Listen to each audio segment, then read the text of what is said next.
राहुल गांधी सुप्रिया सुळे यांनी संयुक्त press conference घेतली आणि महाराष्ट्रातल्या मतदानावर प्रश्नचिन्ह उपस्थित केले. नाही, मी ऐकलं आज 3 इडियट्सची पत्रकार परिषद झाली आणि त्याच्यामधले 3 मधले 2 तर ईव्हीएम वर निवडून आलेले आहेत. राहुल गांधीजी आणि सुप्रियाताई आमच्या. एक शिवसेनेच्या आमदारांच्या आशीर्वादामध्ये निवडून आलेला आहे, बॅकडोरवाला आहे आमचा संजय राजाराम राऊत, आमचा भांडूपचा देवानंद. म्हणजे ह्या तिघांची विश्वासार्हता काय? म्हणजे सगळे तिघांमध्ये दोघं अगर ईव्हीएम वर निवडून आले असतील, मग हीच पत्रकार परिषद लोकसभेच्या निवडणुकीच्या नंतर का घेतली नाही? निकालानंतर का घेतली नाही? आम्ही भारतीय जनता पक्षाने एनडीए म्हणून असे शेमड्यासारखे रडत बसलो का? आम्हाला लोकसभेमध्ये जे काही आमचे निकाल लागले त्याच्यानंतर भारतीय जनता पक्ष आणि एनडीएचे सर्वच घटक पक्ष कामाला लागले, मेहनत केली आणि म्हणूनच हरियाणा असो महाराष्ट्र असो सगळीकडे आमची सत्ता आम्ही आणून दाखवली, लोकांचा विश्वास संपन्न केला, हिंदू समाजाला आम्ही लोकांनी जागवलं.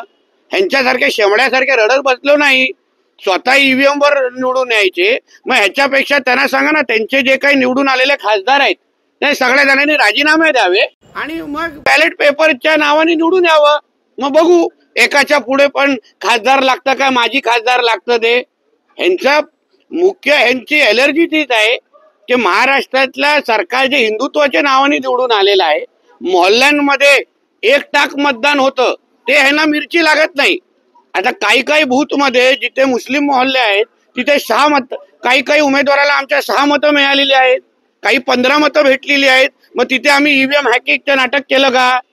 आता मालेगाव सारखी निवडणुका झाल्या, नावाचे मतदारसंघ आहेत जिथे एकाच मतदारसंघामध्ये 1-1.5 लाख मतदान झाल्यामुळे त्यांचा खासदार निवडून आले आहेत. मग तिथे आम्ही शेमड्यासारखे असे बोलत बसलो तर चाललं असतं का? म्हणून ह्या जे तिघं जे काय हे शेमडे जे आज आले आणि मोठे काय पत्रकार परिषद या 3 इडियटनी घेतली ना, जनता हसत होती त्यांच्यावर. स्वतः ईव्हीएमच्या नावाने निवडून यायचं आणि मग आमच्यावर बसून टीका करायची. याच्यापेक्षा लोकांमध्ये जावा, लोकांची मनं जिंका, लोकांसाठी कामं करा जे मोदीजी आणि आमचे फडणवीस साहेब आज करतायत आणि मग तुम्हाला निकालामध्ये त्याचा फरक दिसेल. बांगलादेशी एका युवकाला मारहाण झालेली आहे, त्याला त्याच्या घरी आपण नातेवाईकांना भेटलं सुद्धा. काय एका हिंदू तरुणाला त्यांनी गळ्यात रुद्राक्ष घातलेलं, त्याच्या टी शर्टवर जय श्रीराम लिहिलेलं आणि म्हणून ते इजिप्तमा नावाच्या कुठला तरी ह्या मुसलमानांचा कार्यक्रम असतो, तिथे तो मोहम्मद साद नावाचा जो तबलिकी जमातचा कोणतरी प्रवक्ता तिथे आलेला. तबलिकी जमात हे अतिरेकी विचाराचे सगळे लोक एकत्र आहेत, ज्यांनी करोनाच्या काळामध्ये पण आमच्या इथे फार मोठे आतंक इथे पसरवलेलं. ते लोक खारघरमध्ये एकत्र जमतात, 50,000ची परवानगी मागतात आणि 2-2, 3-3 लाख जमतात आणि तिथे जे भडकाऊ भाषण जे होतात आणि त्याच्यामुळे बाहेर येताना ते हिंदू तरुणांवर हात उचलतात. म्हणजे ह्या ज्या तबलिकी जमात आणि इंतिमा नावाचे जे कार्यक्रम होतात ते हिंदूंच्या विरोधातले कार्यक्रम आहेत. आणि म्हणून मी आदरणीय मुख्यमंत्री साहेबांना मी पत्र लिहून विनंती केली आहे की अशा पद्धतीच्या कार्यक्रमावर महाराष्ट्रामध्ये बंदी घालावी,